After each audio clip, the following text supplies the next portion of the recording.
क्या थी टाइटैनिक के डूबने की बड़ी वजह? टाइटैनिक के डूबने की ये थी 5 सबसे बड़ी वजह। दूरबीन से लेकर लाइफ जैकेट तक की पड़ गई थी कमी। टाइटैनिक एक ऐसा जहाज़ है जिसके बारे में सालों बाद भी लोगों को सुनना और जानना पसंद है। टाइटैनिक के दुर्घटनाग्रस्त होने के दौरान कुछ गलतियां हुई जिन्हें नज़रअंदाज किया गया।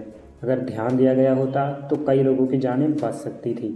इन दिनों टाइटैनिक एक बार फिर से चर्चा में है। टाइटैनिक का मलबा दिखाने के लिए एक पनडुब्बी को भेजा गया था जो उत्तरी अटलांटिक में डूब गई है। हालांकि टाइटन पनडुब्बी का मलबा कनाडा की एक रिमोटली ऑपरेटेड यूएवी को मिल गया है। कहने को सालों बीत गए लेकिन आज भी लोगों को इससे जुड़ी हर बात जानने में दिलचस्पी रहती है। बता दें कि टाइटैनिक सबसे बड़ा यात्री जहाज़ था। 10 अप्रैल 1912 को साउथहैम्पटन से न्यूयॉर्क के लिए अपनी पहली यात्रा के लिए रवाना हुआ था। 4 दिन की यात्रा के बाद 14 अप्रैल 1912 को वह एक आइसबर्ग से टकराकर डूब गया। 1517 लोगों की मौत हो गई और टाइटैनिक का पहला सफ़र ही उसका आखिरी सफ़र बन गया। बताया जाता है कि अगर उस वक्त जहाज़ में कुछ बातों पर ध्यान दिया गया होता तो कई लोगों की जानें बच सकती थी। तो चलिए जानते हैं टाइटैनिक से जुड़ी कुछ ऐसी ही रहस्यमयी और दिलचस्प बातों के बारे में। लाइफ बोट की कमी। टाइटैनिक जहाज़ का डिज़ाइन ही कुछ इस तरह था कि इस पर आराम से 64 लाइफ बोट लाई जा सकती थी, लेकिन इसे अनदेखा किया गया और सिर्फ 20 लाइफ बोट ही लाई गई। बोट को खाली छोड़ना भी एक कारण था। जल्दबाजी में लाइफ बोट को पूरा भरा ही नहीं गया, गिने चुने लोगों को ही इसमें बैठाकर ले जाया गया, जिस कारण से कई लोग मौत का शिकार हुए।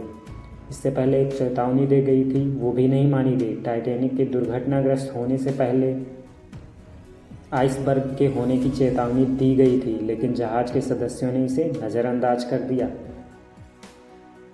पहले दिख जाता अगर आइसबर्ग। कहते हैं कि आइसबर्ग दिखने पर ऑफिसर्स ने 30 सेकंड पहले इंजन को रिवर्स चलाने का ऑर्डर दिया था, पर आइसबर्ग से बचने के लिए काफ़ी नहीं था। अगर 30 सेकंड पहले आइसबर्ग दिख जाता तो शायद टाइटैनिक डूबने से बच जाता। दूरबीन की कमी भी इसके दुर्घटनाग्रस्त होने का कारण है। क्रू मेंबर्स के पास दूरबीन नहीं थी। बताया जाता है कि जिस लॉकर में दूरबीन थी उसकी चाबी गुम हो गई थी, वरना दूरबीन की मदद से पहले से ही आइसबर्ग दिख जाता था। टाइटैनिक जहाज़ 31 मार्च 1909 में बनना शुरू हुआ था और इसके बनने का काम 31 मई 1911 को ख़त्म हुआ। इसके बनने के दौरान ही 2 लोगों की जान चली गई और 246 लोग घायल हो गए थे। यह जहाज़ इतना शक्तिशाली था कि उसकी आवाज़ 16 किलोमीटर दूर तक सुनाई देती थी। जहाज़ के डूबने की खबर सुनने के बावजूद म्यूजिशियन में गाने बजते रहे।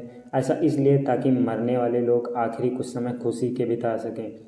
कहते हैं कि जिस आइसबर्ग से जहाज़ टकराया था वह 10,000 साल पहले ग्रीनलैंड से अलग हुआ था और टकराने के 2 हफ्ते बाद वह आइसबर्ग नष्ट हो गया। उत्तर अटलांटिक सागर में जहां टाइटैनिक दुर्घटनाग्रस्त हुआ था वहां का तापमान 2 डिग्री था, माइनस में 2 डिग्री। इस तापमान में कोई भी व्यक्ति 15 मिनट से ज़्यादा जीवित नहीं रह सकता था।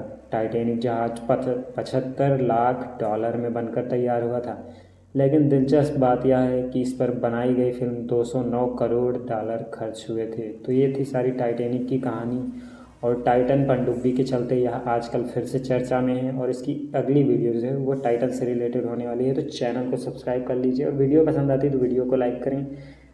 Till then take care, bye bye.